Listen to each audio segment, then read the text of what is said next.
ओम शांति।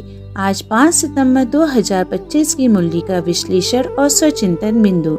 आज शिव बाबा ने अंतिम तैयारी की घंटी बजाई है। आज की मुरली ऐसे बच्चों के लिए है जो अब देरी नहीं की स्मृति में जी रहे हैं। बाबा ने साफ कहा है, अब सिर्फ याद, सिर्फ एक बाप से प्यार और सिर्फ पावनता ही आत्मा की मंजिल है।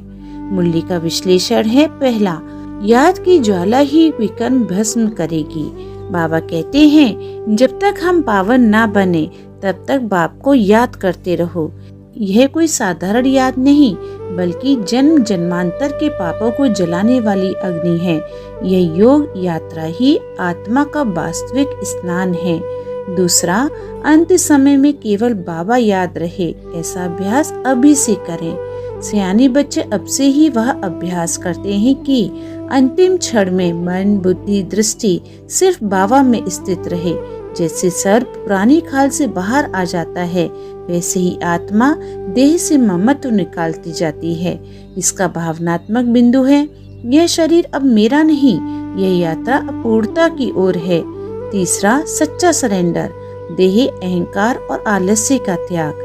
बाबा ने चेताया है, सिर्फ सरेंडर कह देने से कुछ नहीं होगा। अगर याद नहीं है, पावन नहीं बने, सेवा नहीं की, तो फिर दास दासी बनना भी मुश्किल है। चौथा, शिव शक्ति पांडव सेना, नाम है तो बहादुरी भी हो। इस यात्रा में डरपोक नहीं चलेंगे। बाबा की याद में रहने से जो शक्ति मिलती है, उससे ही माया रूपी रावण को हराया जा सकता है।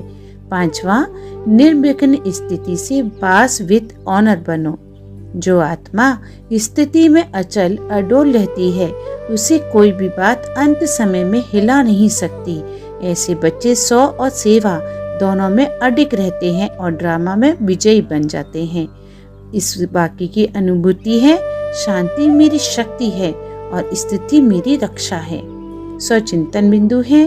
पहला, क्या मैं अपनी याद की यात्रा को अनुभूति की यात्रा बना पाया हूँ, या वह केवल जानकारी तक सीमित है? योग सिर्फ अभ्यास नहीं, यह मेरा अस्तित्व बनना चाहिए। दूसरा, क्या मेरी स्थिति दूसरों के लिए प्रेरणा है या उलझन?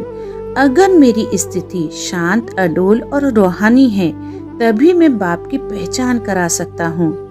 मुरली की प्रेरणा है, अब समय को देखते हुए हर क्षण को अमूल्य बनाओ।